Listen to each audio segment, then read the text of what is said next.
My knees. I can't feel them anymore." Those 6 words silenced the 4 steel-hard bikers of Big Chief Riders' mid-engine roar. Ellie Harper stood at the garage door, her green dress caked with dust, both knees wrapped in white bandages seeping blood. Bullitt, the man who had survived Afghanistan's battlefields and the darkest things men can do to one another, wasn't prepared for the moment a child spoke a horror like that. Because the one who forced her to kneel until her knees bled wasn't some drifter or criminal. It was Deacon Matthew Hale, the man the entire town of Tahlequah revered, the man Ellie's own mother trusted without question. And Ellie had walked half the town in the dark to find the very people everyone told her to stay away from. Because sometimes the monster wears a holy robe, and the angels wear leather and thunder for engines. What these bikers do next will force Tahlequah to ask itself, what is justice? What is family? And who really stands with a little child? Want it fast? Drop your town's name in the comments. Let's see how far this story travels today.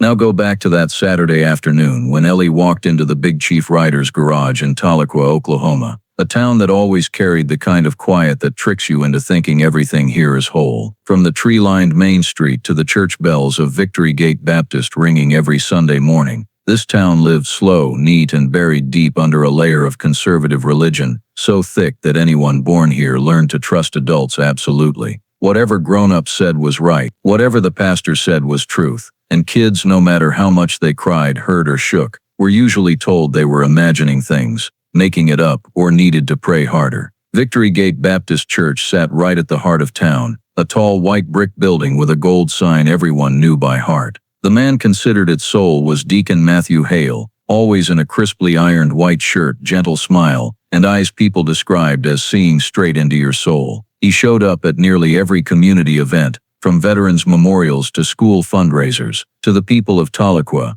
Hale was untouchable morality. Anything that came out of his mouth was treated as absolute truth. One frown from him, and the whole town changed how they looked at someone. This place didn't really believe in legal justice. They believed in justice from the pulpit. They didn't believe a child. They believed Hale. But 3 blocks from that church, in the same town drowning in spiritual silence, sat a completely opposite world, the old garage of the Big Chief Riders Motorcycle Club. The iron sign out front was so chipped, you could only read Big Chief. The word Riders was just a faint shadow. Inside were the sounds of drills, hammers, tools clanging, and Harleys cracking like thunder. The garage always smelled of gasoline, engine oil, hot metal, and men's sweat, but to anyone who had ever fallen and crawled here for help, it smelled like safety. The members of Big Chief Riders MC weren't the kind of bikers movies and newspapers loved to paint. They were veterans back from Fallujah, Mosul, Kandahar, men carrying war wounds and sleepless nights full of memories no one wanted to talk about. They were mechanics,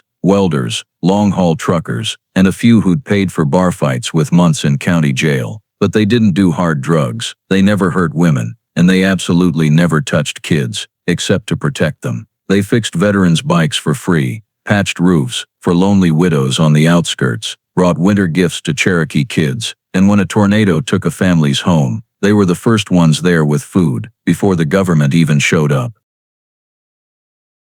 But because of the beards, the ink, the leather, the loud pipes, and the way they looked people dead in the eye, Big Chief Riders were still seen by the town as fringe. Folks in Tahlequah didn't hate them, but they didn't trust them either, and they would always believe Hale over them. Any day, any situation.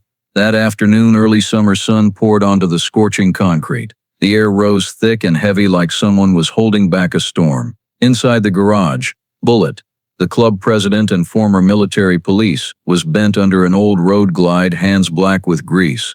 Ridge was torquing brake bolts on another bike, sweat running down arms covered in ocean waves and the names of brothers who never came home. Whiskey leaned against the toolbox, fiddling with wiring and roasting Bullitt's outdated country playlist.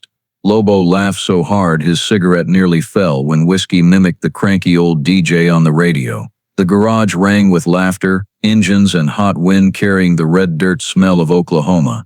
Out west, the sky started turning that golden orange that made the town look like a warm, peaceful painting. But to men who had lived on battlefields, that light looked exactly like the light right before the first flare of a night attack. Something in the air was shifting, a little too quiet inside the noise, a cold flash in the heat, an invisible pause like the whole town was holding its breath. None of the big chief riders knew why, but every one of them felt the same thing. This wasn't just another afternoon. Something was coming. Something as light as a child's footsteps, as fragile as a broken breath, but strong enough to silence an entire town. And when the garage door creaked open a few minutes later, they would all understand that silence had been the first warning of the storm about to rip this place apart. The garage door, that usually only squeaked in strong wind, opened that day so softly no one should have heard it over the chaos of tools and laughter. Yet somehow, every biker and big chief riders turned at the exact same moment,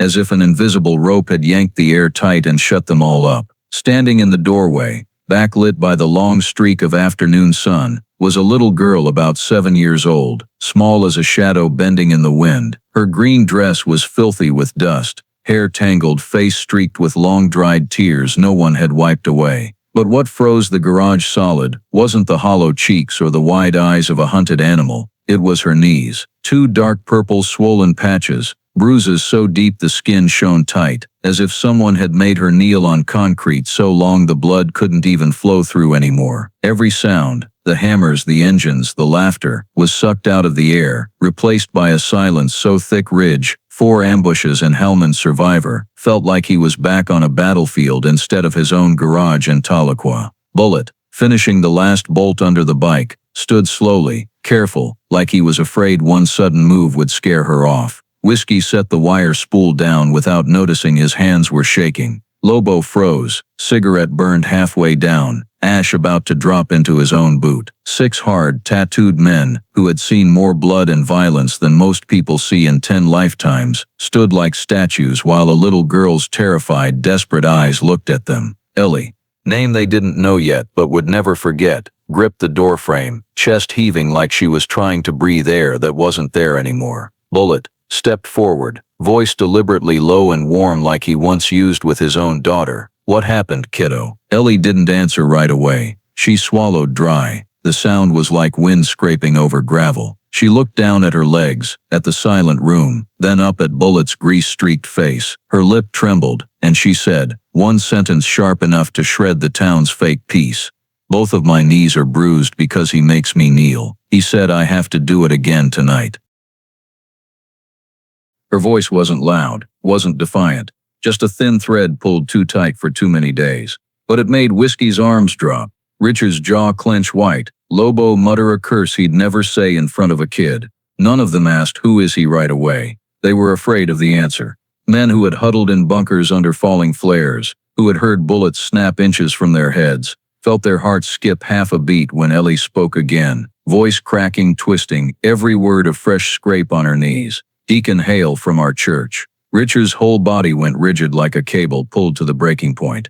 Whiskey turned away so Ellie wouldn't see the rage in his eyes. Bullitt closed his eyes for 1 second to cage the urge to kick down the church door right then. Deacon Hale wasn't just a name. He was the town's fortress wall, the man honored at every service, the man anyone would believe over a child, especially a shaking child standing at the garage door of the town's troublemakers. In that moment they all knew this wasn't just one little girl's story. This was war against a man whose power covered Tahlequah's entire sky.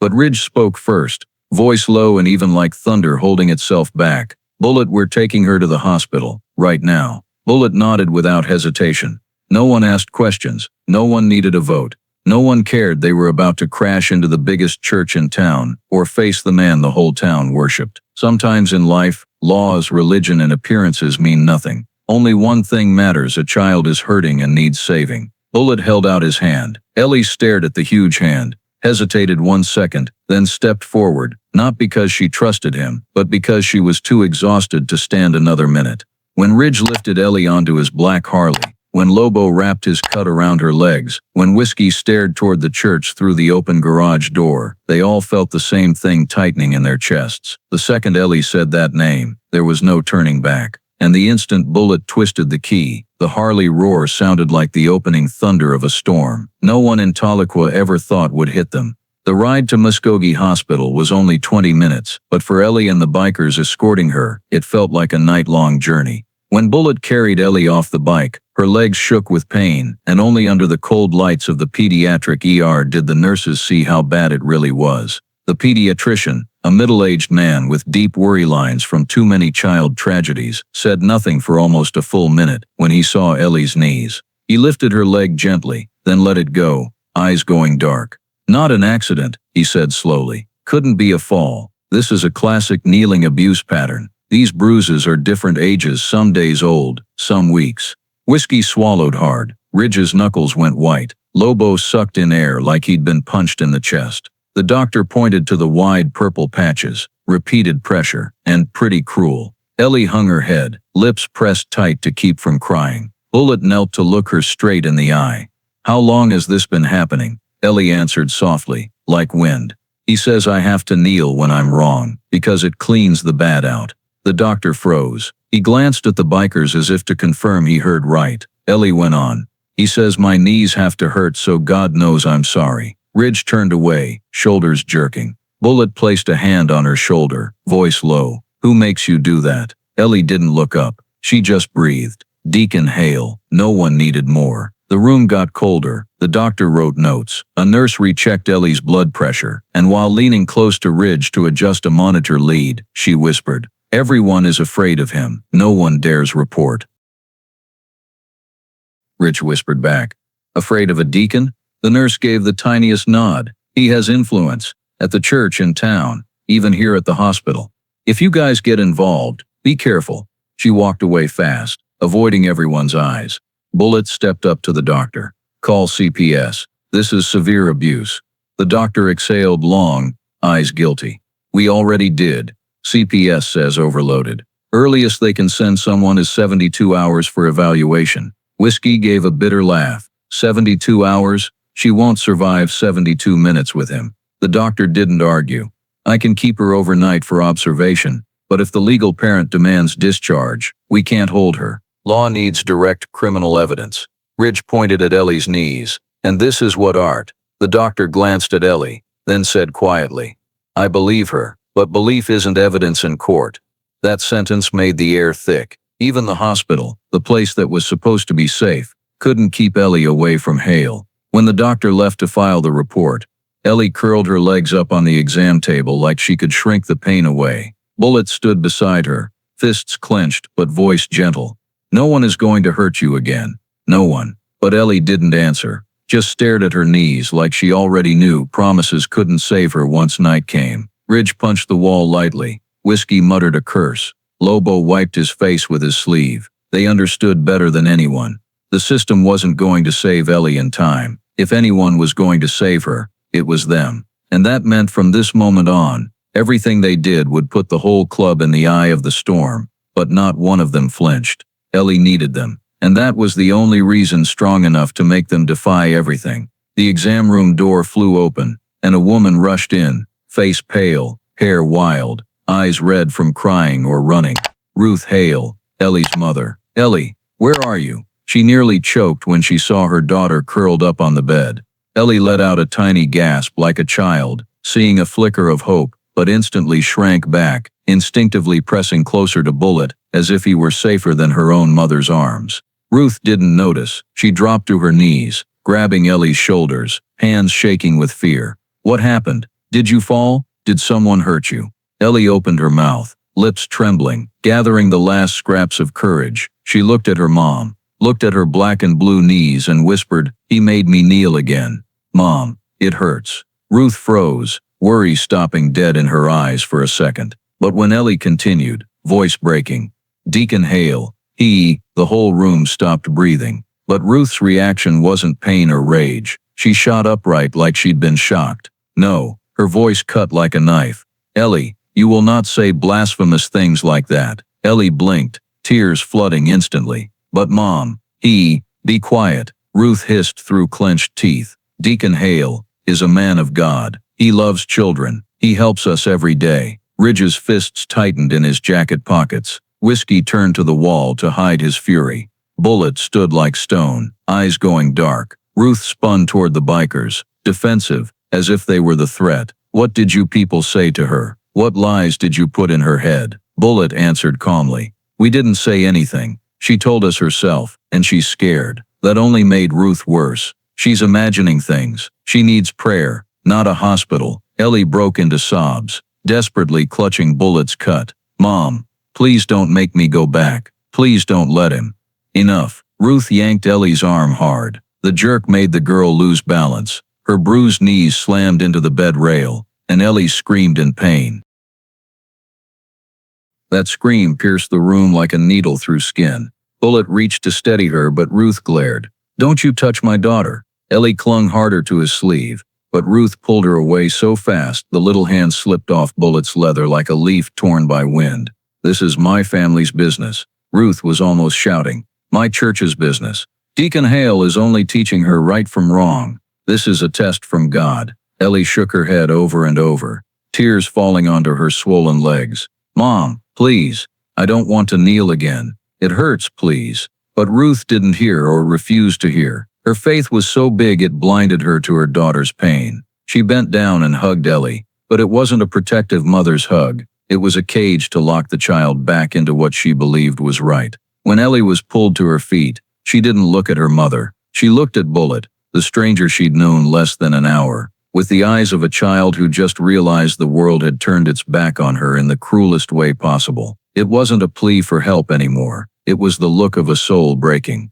and it froze every man in Big Chief Riders. Ridge looked away to hide the angry tears. Whiskey's jaw bulged from clenching. Lobo's hands balled into fists, and Bullitt, the old warrior who had lived through war, loss, and horrors, stood there, heart feeling like someone had carved a piece out of it when he heard Ellie sob. "Please, don't let him hurt me again."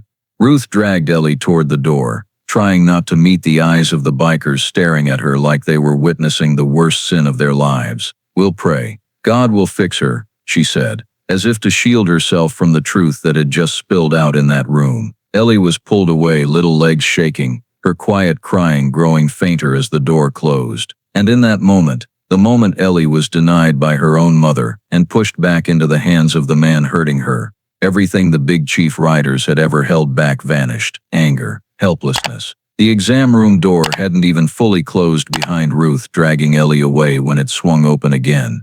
This time not with a panicked mother's frenzy, but with the controlled presence of a man the entire town of Tahlequah bowed to. Deacon Matthew Hale. He stood in the doorway, as if the hallway's white light had been crafted solely to shine on his perfectly ironed white shirt, pale blue tie, and restrained smile. Hair neatly combed, shoes spotless, hands clasped in front of him. He looked exactly like the light of the community. But the second his eyes swept over Bullitt, Ridge, Whiskey, and Lobo, that smile turned to ice under the hospital fluorescence. "Dear Lord, Ellie," he said in a deep, sorrowful voice, stepping forward like a shepherd retrieving a lost lamb. "Your mother and I were worried sick. Where on earth did you go with them?" The word "them" came out like he was naming demons instead of the four men who had just kept Ellie from collapsing in the street. Ellie shrank behind Ruth, eyes wide as darkness swallowed her. Bullitt instantly moved between Hale and the girl, not threatening, just an unmoving wall of gray. "She's hurt,"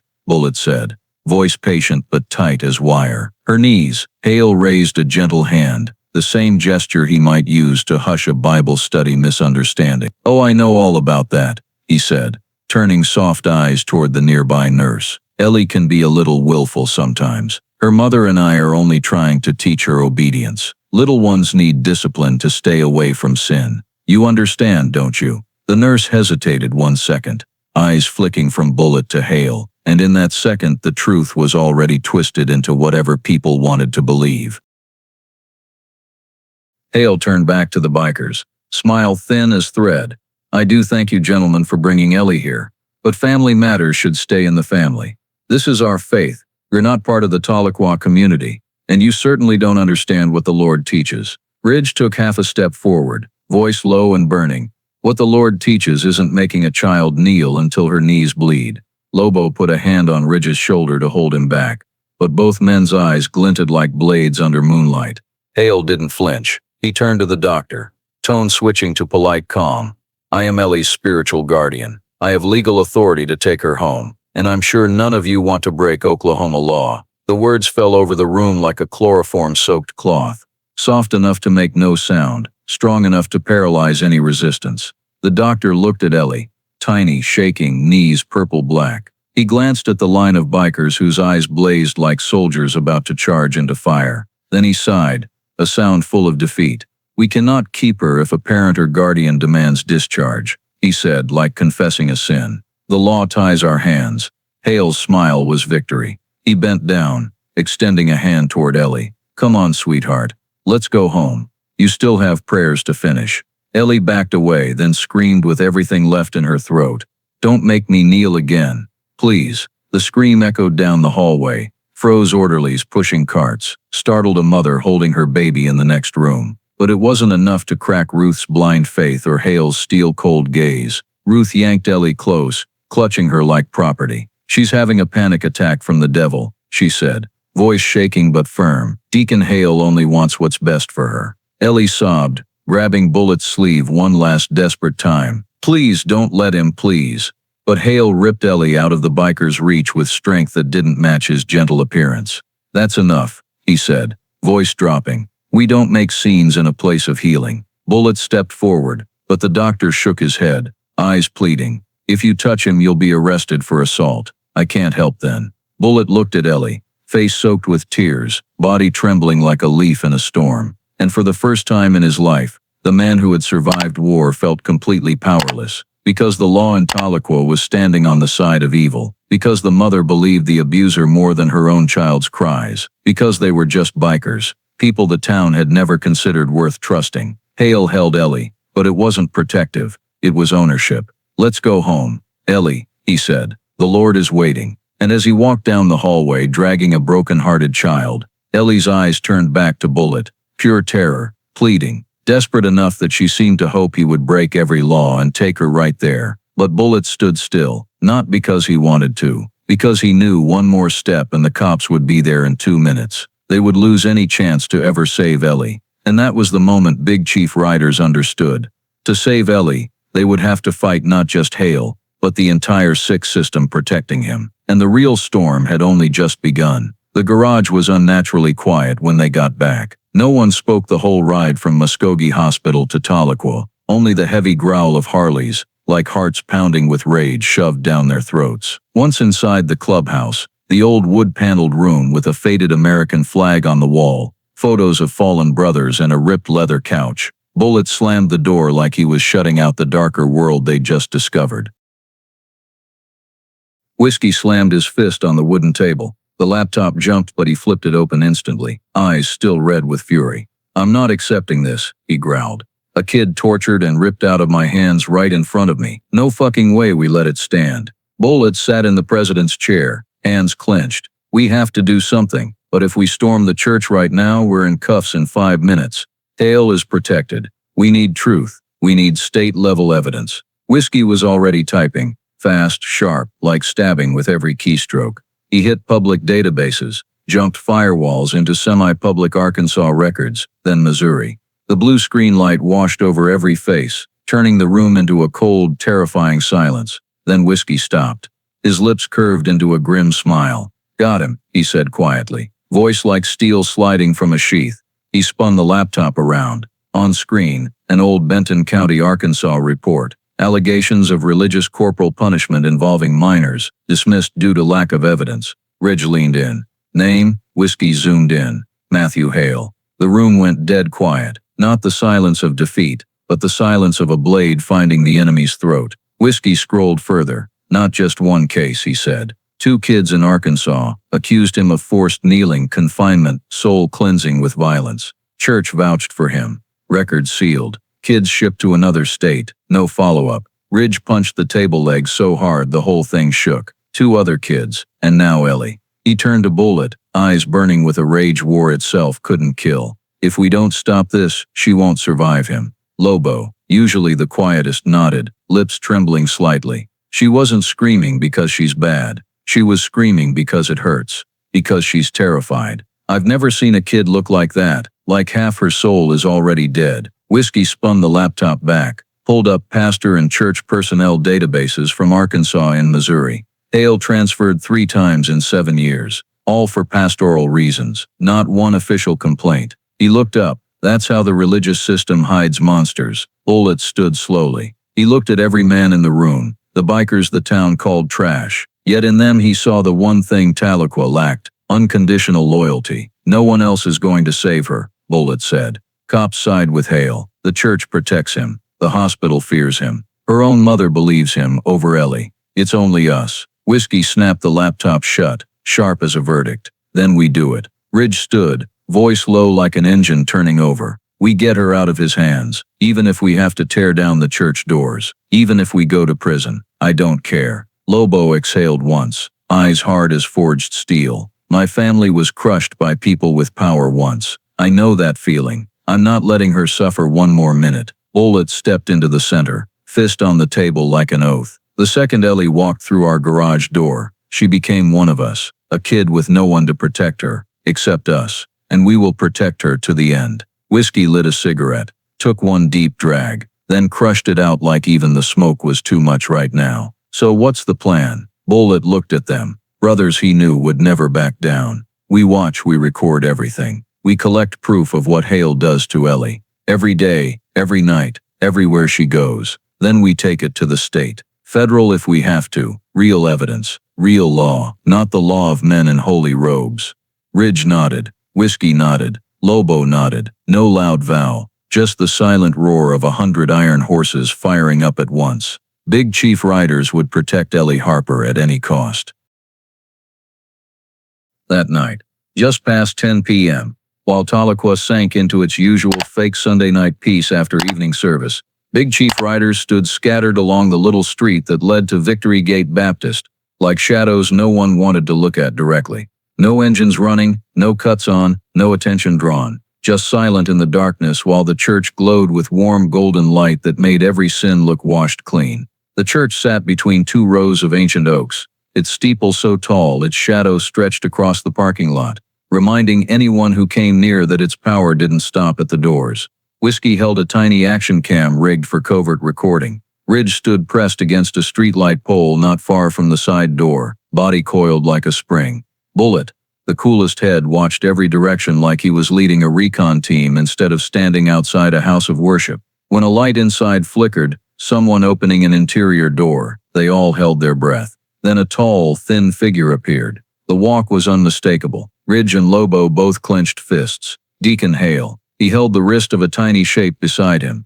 Ellie. She looked heartbreakingly small in the dark, her faded green dress fluttering like a trembling pond. Hale wasn't hugging her. He was pulling her like an object that needed to be put in its place. Ellie stumbled with every step. In that moment Ridge took half a step forward, combat instinct screaming, and Bullitt had to throw an arm across his chest. Wait, Bullitt whispered, voice low but heavy as a hammer. Not yet. Ridge ground his teeth. She's hurting. Look at her. I know, Bullitt answered, eyes never leaving Ellie, but if we break the law now, we lose everything. We don't save her, we don't get him. Hale pulled Ellie through the white side door into the Sunday school room, the door every kid in town used weekly for Bible lessons. Tonight, only Ellie. When the door shut, the soft click of the lock cut through the air like a knife. Whiskey tightened his grip on the camera. Got it, he breathed. Locked door. No one else inside. The way he's dragging her. This is evidence. But it wasn't the video that froze them. 30 seconds after the door closed, a faint sound leaked through the old walls, the sound of a child trying to cry without being heard. Ridge went rigid.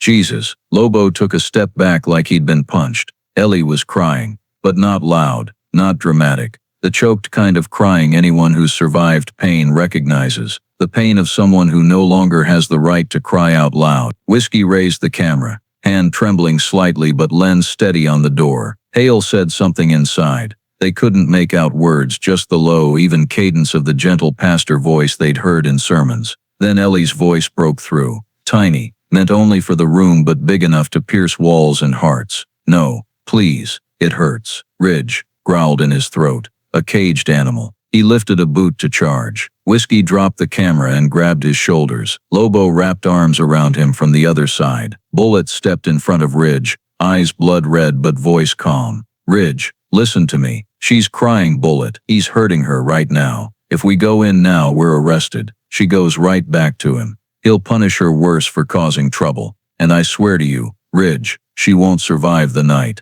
Ridge froze. The words slammed him back to reality. Whiskey picked up the camera, wiped the lens fast, voice thick. Saving her needs proof, needs timing, needs the law on our side. We get one shot. Inside, Ellie sobbed. the sound like a blade scraping under ribs. Hale said something soft like prayer, then the harsh scrape of a chair. Ellie gasped, like she'd just been forced to her knees. Richard turned away, face buried in his arm, shoulders shaking hard. Lobo stared at the door like he could headbutt through it. Bullitt stood still a long moment, every breath heavy as stone, then turned to the others, voice low but cold-forged. He just hanged himself in front of us. Record everything. Tomorrow night, the next night, every night it takes. Then we take it all to the state. The church won't cover for him anymore. Whiskey nodded, switched on audio too. Ridge took a deep breath, straightened, clenched the steel dog tag bracelet he always wore. Memorial for a brother who never came home. Fine, he rasped. But when the time comes, I'm the one going in to carry her out.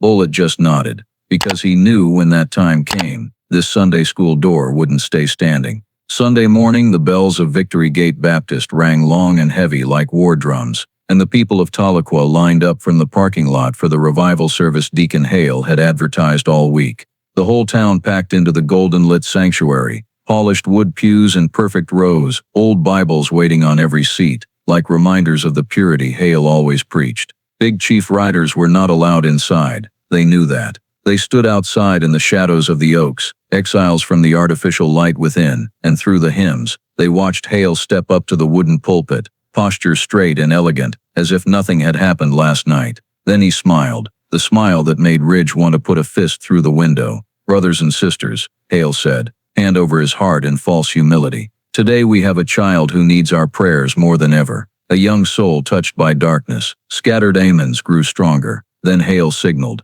2 women from the worship team led Ellie out. Ellie Harper, 7 years old, knees wrapped in thick white bandages like battlefield dressings. Her hair was brushed neat again, but it couldn't hide the red streaks from crying all night. She stood under the stage lights, tiny, every flaw, every fear, every tremble exposed to hundreds of eyes looking at her with religious judgment. Hale placed a hand on her shoulder, light, like touching fragile porcelain. This child, he said, voice carrying through the mic, is resisting the Lord's guidance. She has listened to lies from the faithless. She has spoken untruths about me, and if we do not help her, her soul will be lost. Ellie shook, visibly, even from the front rows. Her knees looked ready to buckle. Her little hand gripped the microphone so hard her knuckles went white, like letting go would make her fall out of the world. But Ellie tried, voice barely a breath, but Hale placed his other hand on her head, pressing it toward the mic. It's all right, darling, he said softly enough. Only she could hear the honey-coated threat.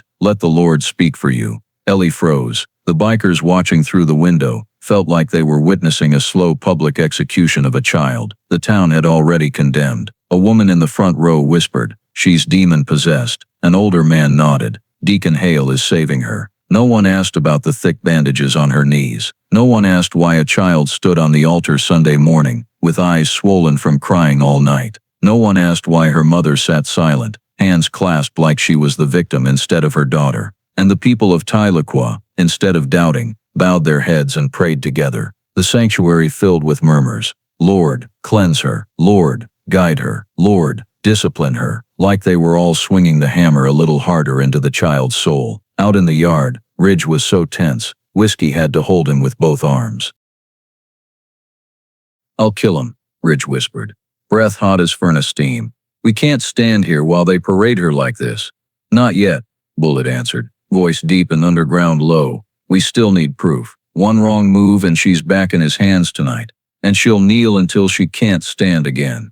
Ellie looked up, tears streaming. She scanned the room for one person, just one, who believed her, but everyone looked at her like a lesson, an offering, a child who needed purging. Finally, her eyes found the window, the darkness, where Big Chief Riders stood. They couldn't hear her, but they saw her lips form one word.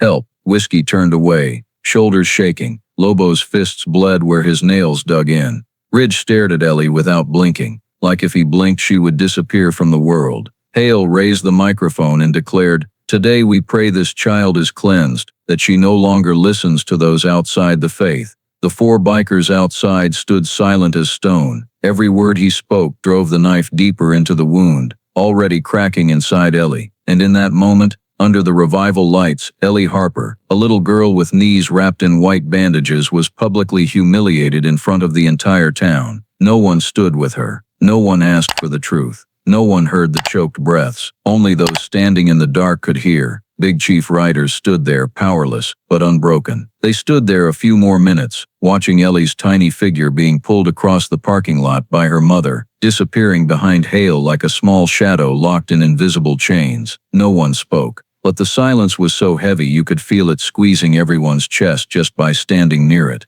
Bullitt was the first to break the paralysis. "We're filing a report," he said, voice low but steady. "We have video, audio, medical evidence. He doesn't get away this time." Ridge nodded hard. Whiskey stuffed the camera into his jacket pocket, and Lobo followed silently like a giant trying not to explode. The Tahlequah police station sat right behind City Hall, a red brick building with an American flag flapping out front. But the moment they walked in, the air inside felt nothing like the justice outsiders imagined. Sheriff Leland Carter, big man, salt and pepper beard, tired eyes of someone who'd spent decades keeping order in a town terrified of change, stood up from his desk when he saw them coming. "We have a report," Bullitt said immediately, placing the USB with the footage on the desk. "Deacon Hale, child abuse, severe physical abuse." Sheriff Carter glanced at the drive like it was trash that had wandered into the wrong place. "What kind of trouble are you boys stirring up now?" Whiskey clenched his fist but kept his cool. "We're not the ones stirring trouble. He forces a child to kneel until her knees bleed. He locks her up. We have proof." Carter sighed and sat back down. "I've heard the rumors floating around, but this town loves its church. They love their pastor, and they love Deacon Hale. You know that." Ridge stepped forward, voice on fire. "And what about a child? You're saying this town loves him more than Ellie's life?" Carter met Ridge's eyes, steady, not cruel. Just the look of a man who'd lived here too long to be shaken by the truth. "You're bikers," he said, the words slipping out like a verdict. "Whole town's gonna believe who, a deacon, or a bunch of tattooed men living on the edge." No one answered, because as unfair as it was still Tahlequah's truth. Carter went on, voice flat like he was reading from a manual. "I'll log the evidence. I'll send it to the county office, but I'm telling you straight, this won't go anywhere. If the parent denies it, the parent is the problem." Ridge roared inside his chest, but Lobo's hand held him back. Carter leaned forward, eyes warning. "And one more thing. Hale already filed a complaint with the county court for threatening and stalking. His lawyer's working with the judge." Whiskey let out a curse. Ridge stared at Carter like he couldn't believe his ears. "We saved that kid from him." "His evidence says different," Carter replied. "Church cameras caught you guys hanging around the Sunday school door." Bullitt's jaw tightened, because she was locked inside. "And that," Carter said sharply, "is something no one but you believes." Then he slid a paper across the desk. "Court order, bright red seal. By order of Cherokee County Court, Big Chief Riders MC is prohibited from coming within 500 feet of Deacon Matthew Hale, Victory Gate Baptist Church, and the residence of Ruth Hale, effective immediately." Ridge nearly came out of his boots. "What the hell is this? You're banning us from protecting her? Banning us from even getting near the kid?" Carter didn't blink. "I follow the law. Just the law." Whiskey gave a dry, bitter laugh, slapping the desk lightly. "Whose law? Yours, or that rotten church's?" Carter stood, voice going hard. "You got a problem with the judge's ruling. Sue him. But if you come near that child, you'll be in cuffs before you finish a sentence." Bullitt folded the order once, then again like folding a flag before burying someone. "If anything happens to Ellie," he said quietly, voice sharp as steel dragged across a blade, "it'll be because you people stood with him." Carter didn't answer.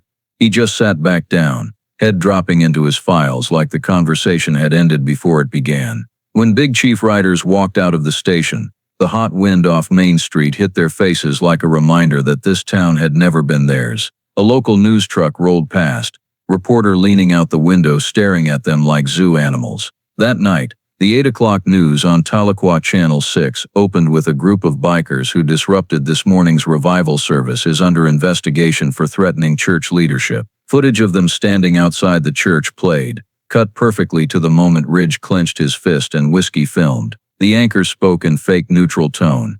"The community is concerned this biker group may cause unrest." No one mentioned Ellie. No one mentioned the wounds on her knees. No one mentioned the crying that leaked through the Sunday school walls.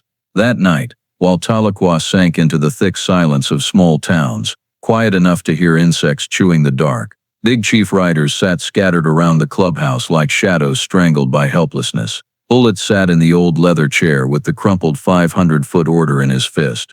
Ridge paced like a caged animal. Lobo sat at the corner of the table sharpening a small knife just to keep from going insane. And Whiskey, the least emotional of the group, stared at the laptop replaying the local news branding them troublemakers. The clock crawled, 11:57 p.m., 1 minute to midnight. Whiskey sighed, reaching to close the laptop when his phone buzzed hard in his pocket, screen lighting the dark room like a flash. Incoming call, no name saved, but he knew instantly. He answered before the second ring. Hello? For the first few seconds, nothing but trembling breath, light as wind through a crack, ragged like someone fighting pain. Whiskey sat bolt upright. Ellie, is that you? A choked sob, barely audible. Then her voice, shattered shrill like she'd just run through living hell. Whiskey. Ridge spun around. Bullitt shot to his feet. Lobo dropped the knife on the table. Whiskey pressed the phone tighter to his ear, voice softening into pure protection. Ellie, where are you? Are you okay? Talk to me, baby. Ellie tried to breathe, but it came in gasps, like something was squeezing her throat. He said. She swallowed tears, voice dragged out like it was hooked on iron. He said I must kneel until sunrise. Whiskey closed his eyes, rage shot down his spine like a live wire. Ridge gripped the table edge so hard the wood cracked. Ellie went on, voice so small it felt like she was speaking from the bottom of a well. I can't feel my legs. Silence fell like lid. Lobo cursed under his breath, the swear choking as he turned away to hide shaking eyes. Whiskey's knuckles went white around the phone. Ellie, where are you? Are you in the Sunday school room? A faint shifting sound on the line, like knees sliding on wood. Then rapid breathing. Then footsteps. Slow, even, cold footsteps like a verdict walking closer. The creak of the Sunday school door hinges, metal scraping metal like the door itself was trying to resist being opened. Ellie stifled a cry, tiny hiccuping sobs twisting like knives. He's coming. Please, help. Whiskey shot to his feet like he'd been electrocuted. Ellie, listen to me. Keep the phone on you. Don't hang up. He never finished.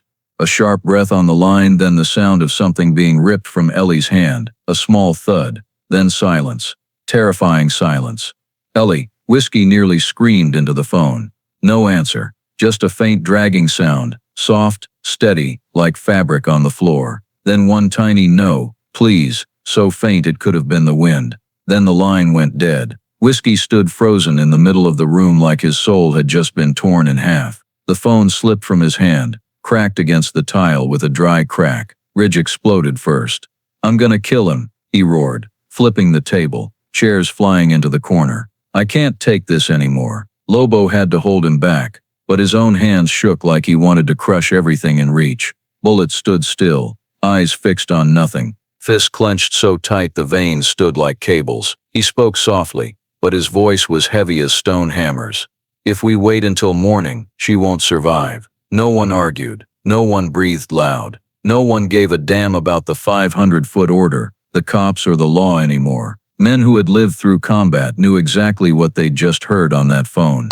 It wasn't the sound of a naughty or panicked child. It was the sound of a living soul being crushed in a way no words can describe. And in that moment, 11:58 p.m. became the threshold of a war this town would never forget. Big Chief riders were no longer on the outside, no longer waiting, no longer silent. Whiskey's broken phone lay on the floor, screen cracked, but the last words still glowed. Missed call, Ellie Harper. The breath of every man in the room fused into one unspoken oath. Tonight, they were coming to take her back.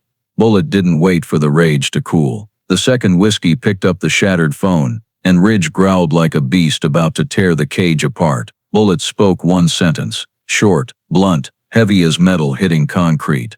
We ride. No one asked where. No one needed to. They threw on their cuts, tucked weapons into waistbands, pulled gloves tight to the wrist. Every one of them knew they were about to do something that would make Tahlequah want to bury them alive. But no one wavered. When Bullitt pushed open the clubhouse door, night wind rushed in carrying the smell of dirt, fear, and the dead silence a midnight call had predicted.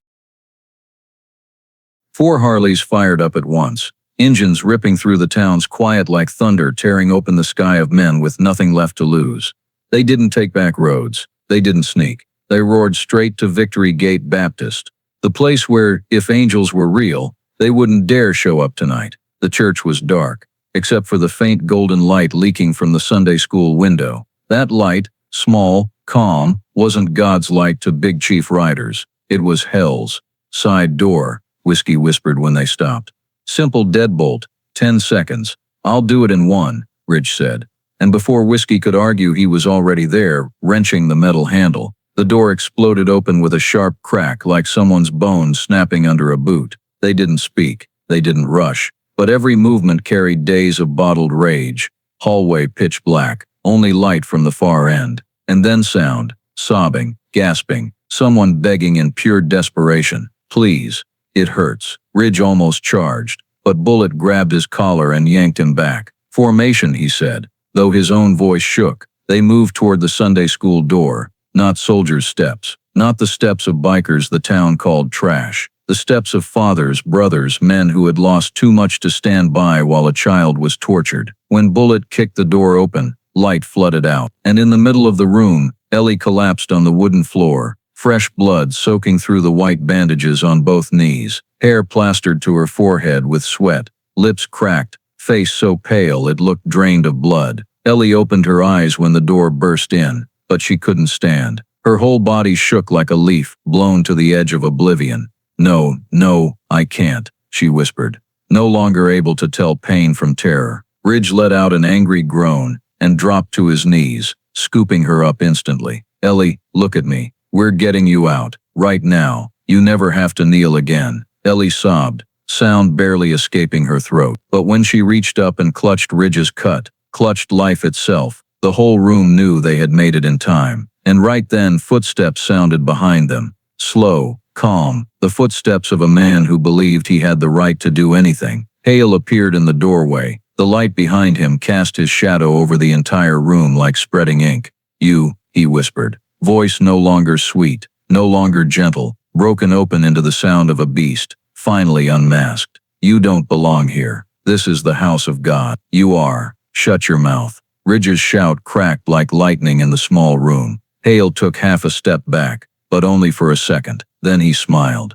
Devils, he said, eyes narrowing. You are devils in human skin. You've come to steal her soul from the Lord. If your God wants her on her knees bleeding, Bullitt said, voice low like the waiting Harleys outside, then your God isn't God. Hale started forward, but Lobo stepped in front of him, huge, solid as an oak wall. Touch one hair on her head. Lobo growled, and I'll put you on your knees instead. Bullitt didn't ask opinions. He just said move. Ridge lifted Ellie like she was made of smoke. She buried her face in his chest, shaking like her whole body was rejecting the idea of still being alive. They backed out of the room, eyes never leaving Hale. Hale didn't follow, but his voice slithered after them like a snake around the throat. You're breaking the law. You will burn in hell for defying the holy. If hell is that room, Whiskey answered without looking back, then I just came to set it free. When they burst outside, the night mist hit their faces like life after too long in darkness. Richard set Ellie on the bike. She whimpered when her legs touched the cold air. It's okay, kid, he said. We're gone. When the 4 Harleys roared to life, the thunder echoed through the whole neighborhood like a declaration of war. Hale stepped onto the church steps, staring at them with the eyes of a man who had just lost control of his prey. You'll be arrested, he screamed. The law will punish you.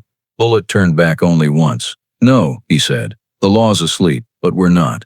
They didn't head back to Tahlequah, didn't stop for gas, didn't rest even a minute. The bikes turned straight onto Highway 62, cutting through the endless dark Oklahoma fields where the night wind hit Ellie's face, making her whimper softly but keeping her just awake enough after the long night of horror. By the time Tulsa's lights appeared on the horizon, Ellie was leaning against Ridge's chest, her breathing light as wind, eyes swollen but cracked open, clinging to life with every last ounce of strength she had left. Bullitt led the pack straight to the FBI field office, the gray building looming on South Harvard Avenue. When they killed the engines, the night shift agents already at the windows stared like they'd never seen anything like it.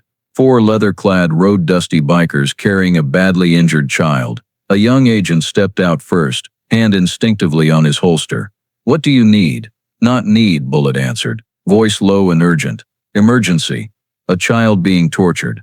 We have evidence, and we just violated a court order to save her." That last sentence changed everything instantly. The young agent's eyes flicked to Ellie, slumped on Ridge's shoulder, knees wrapped in blood-soaked bandages, face so pale you could tell she'd been pushed past the edge of pain. He waved them inside without another word. In the brightly lit interview room, more agents appeared. A gray-haired man with a nameplate reading "Ez," Turner, eyes hardened by crimes most people can't imagine, stepped forward. "Child's name?" "Ellie Harper," Bullitt said. "Who did this?" "Deacon Matthew Hale," Whiskey answered. And without another word, Turner understood the gravity. They laid Ellie on a couch, wrapped extra blankets around her, gave her water through a straw. A female agent knelt beside her, voice soft as if speaking to her own daughter. "You're safe now. No one's going to hurt you anymore." Ellie blinked, took a few seconds to look around the room full of strangers whose eyes didn't look like Hale's. For the first time in days, her shoulders loosened a fraction. Whiskey opened his pack and laid everything on the table.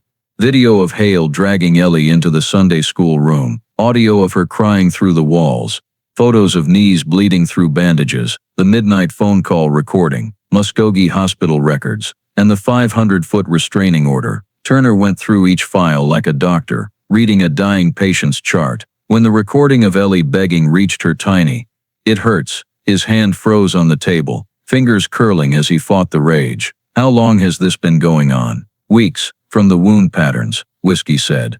"Maybe longer." Turner nodded once, then opened the video of Hale locking the door. He zoomed in frame by frame. His face grew colder with every second. "We had anonymous complaints about a deacon in Arkansas," he said quietly. "No evidence. 2 kids accused him, then vanished from the system. Missouri had similar reports. The church buried them." He looked up, eyes sharp as a blade. "Same name in every file. Matthew Hale." Lobo cursed under his breath.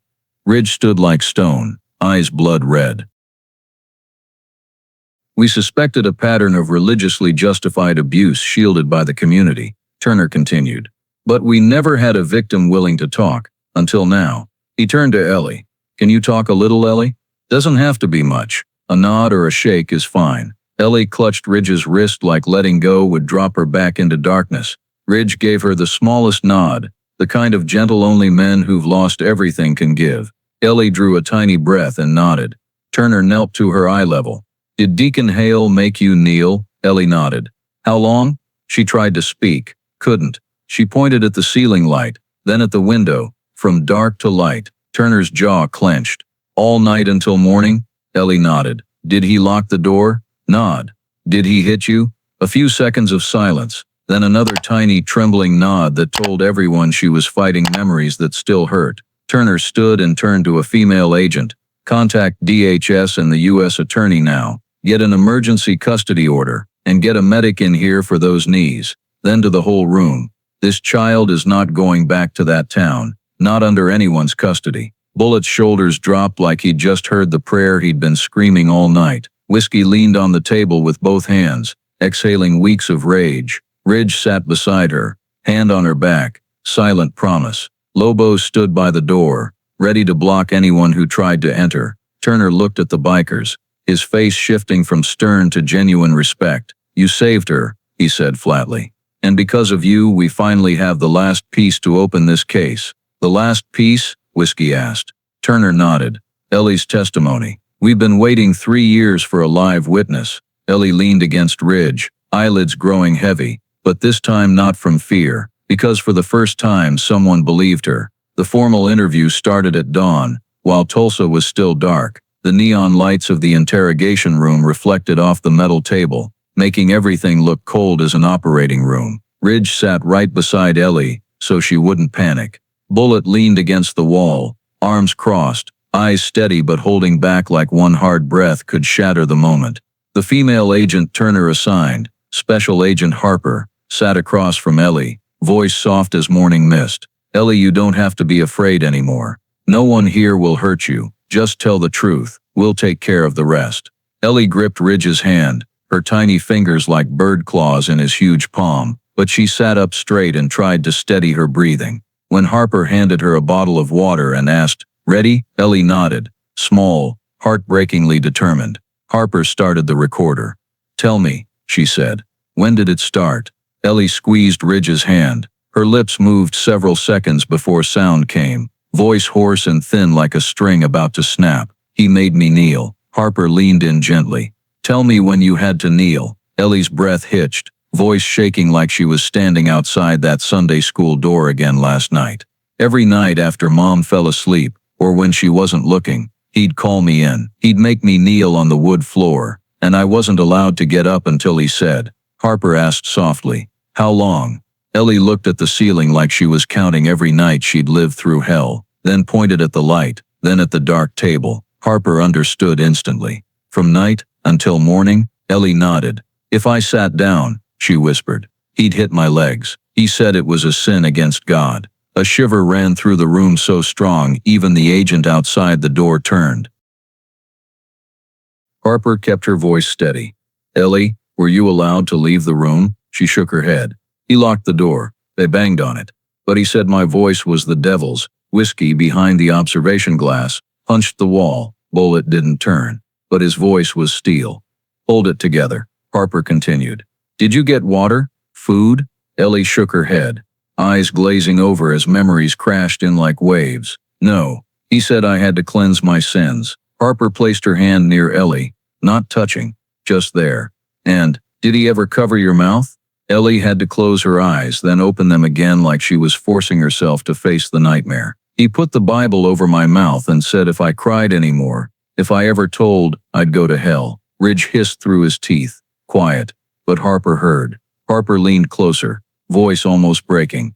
"What did he tell you?" Ellie started crying, tears falling onto the metal table like clear grains of salt. Her voice choked, every word scraping her throat. "He said, if I told anyone, I'd burn in fire. He said God would take my legs because I used them to run from him." Harper's hand trembled, but she hid it. "And your mom?" Ellie dropped her head. "Mom said I was lying. She said, if I was scared, it meant I was fighting God. She said I had to obey him to get to heaven." Harper closed her eyes for 1 second to steady herself. "Ellie, do you want to keep going?" Ellie nodded, weak but decisive. "I have to, because if I don't tell, he'll do it to others. Like in Arkansas." The room went dead still. Turner stepped all the way in, voice low. "You know about Arkansas?" Ellie looked at him like he was the first person who understood what she'd been trying to say for weeks. "I heard him tell another man. Those two were weak in faith, so God let them go." Whiskey's knuckles went white. Harper lowered her voice.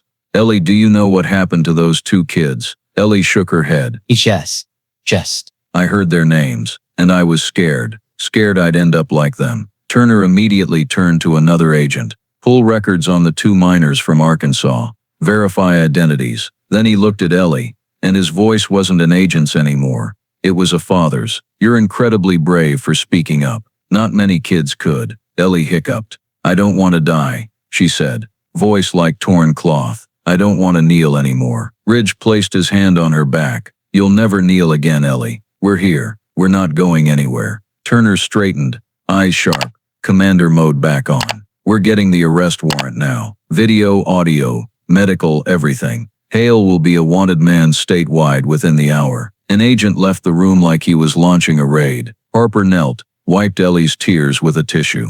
"You did great. The rest is on us now." Ellie looked up, eyes swollen but for one moment looking like a kid whose chains had just been cut. Harper continued, "We're putting you in protective custody today. New guardian. A safe place. No one touches you again." Ellie asked, voice cracking. "Will Hale find me?" Turner answered for her, voice like a hammer on steel. "Never, not ever again." Bullitt swallowed the rock in his throat. Whiskey turned away, too late to hide the angry tears. Lobo stood taller, like the job of protecting Ellie now belonged to the system too. Ridge leaned down, touched his forehead to Ellie's for 1 second. Silent promise. She would never be abandoned again. When the agent returned, warrant signed, FBI, County and Tulsa PD, coordinating. He'll be in cuffs before sunset. Ellie let out the first steady breath she'd taken in weeks.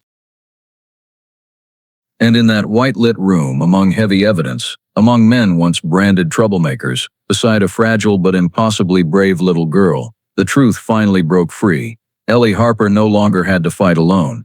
The following Sunday morning, as the first sunlight hit the steeple of Victory Gate Baptist and Tahlequah families filed into church in their Sunday best, no one knew this would be the day the little town would remember for decades. Right as the choir began to sing, a line of black FBI vehicles rolled silently into the parking lot like shadows swallowing the sun. No sirens, no noise, just the cold silence of justice finally arriving. The sanctuary doors opened while Pastor Ellison was reading scripture and Deacon Hale stood front row, hands clasped like the holiest man alive. He turned, polite smile still on his face, until he saw agents and FBI windbreakers walking straight toward him. One heartbeat, the smile froze. Another heartbeat. The entire sanctuary went airless. Agent Turner stepped forward, voice loud and clear. "Deacon Matthew Hale, you are under arrest on federal charges of child abuse, false imprisonment and religiously motivated coercion." Mothers covered their mouths. Men clutched their Bibles. An old woman jumped up screaming, "No, he saved us." But Hale looked at no one. The gentle mask was gone. Only raw terror of a man finally dragged into the light. He tried to back away, but two agents seized his arms, twisted them behind his back. Cold steel cuffs clicked shut. As they marched him down the aisle, he turned to the congregation with wild eyes. "You're blaspheming. You're fighting God." But no one answered. Not one person. Only the clink of handcuffs echoing through the sanctuary, like nails hammered into the church door. The town thought nothing could ever shake. News spread faster than wildfire. Within an hour, Tahlequah was stunned speechless. People forgetting breakfast, work, even the kids asking what was wrong. They whispered outside the grocery store, the coffee shop, the school parking lot. It can't be. He was the most righteous man in town. What about little Ellie? Looks like she was telling the truth. Those two words, telling the truth, were the first crack in the wall of silence the town had built for years to shield men in holy robes with rotten hearts. 1 week later, after Oklahoma's gentle rains had passed and the sky was so clear it looked washed clean after a moral storm, Big Chief riders gathered in front of the clubhouse. Today they weren't here to fight, to watch or to defy the system. They were here to take Ellie to safety, to her biological aunt's house in Broken Arrow, the new guardian cleared by the FBI. Ellie stood among them, legs properly bandaged, still tiny inside the child-size FBI jacket that was barely warm enough. But her eyes were different. No panic, no blind fear, just the rare calm of a child who could finally breathe. And then the sound rang out, the sound Tahlequah would never forget. 80 Harleys firing up at once. Engines shook the ground, rattled windows in nearby houses, startled birds off the power lines into the sky. Word had spread. Every member of Big Chief Riders and brother clubs from Muskogee, Tulsa, Wagoner showed up to escort one little girl. A river of steel stretched down Main Street. Ellie was lifted by Ridge onto Bullitt's bike, the same bike she had clung to the night they fled Tahlequah. As the column rolled out, people lined both sides of the road. No one spoke. No one dared stop them. No one could hold Ellie's gaze for more than a few seconds, because they knew they had been wrong. They had stayed silent when she begged. They had believed the adults instead of a child, and their silence was what had pushed Ellie to the edge. At the end of the street, the same people who once pointed at Big Chief Riders calling them troublemakers, outsiders, dangerous elements, today bowed their heads as the bikes passed. No one looked up. No one opened their mouths. The whole town stood mute, as if the thunder of engines had exposed the truth they'd tried to bury. The bikers they had despised were the only ones who stood tall when the town bowed. As the column reached the edge of town, Ellie tugged Bullitt's cut. He slowed, leaned down. Ellie wrapped her arms around his neck, pressed her face to his ear. Her voice was small, light, but steady as an arrow straight into every heart. "You didn't let me kneel alone." Bullitt swallowed hard, unable to speak. He just placed one hand on her back and patted once. A lifetime promise. As the pack accelerated and left Tahlequah's border behind, the engines blended into a symphony of freedom, of bowing to pain but never kneeling to evil. And through the wind, the roar, the heartbeats of men who risked everything for a child not their own. Only one message remained, simple but impossible for the town to ignore ever again. Not all angels have wings. Some ride. Follow me so you never miss the most powerful stories of kindness and courage, and hit subscribe so every new journey of these Harley riding angels always finds its way to you.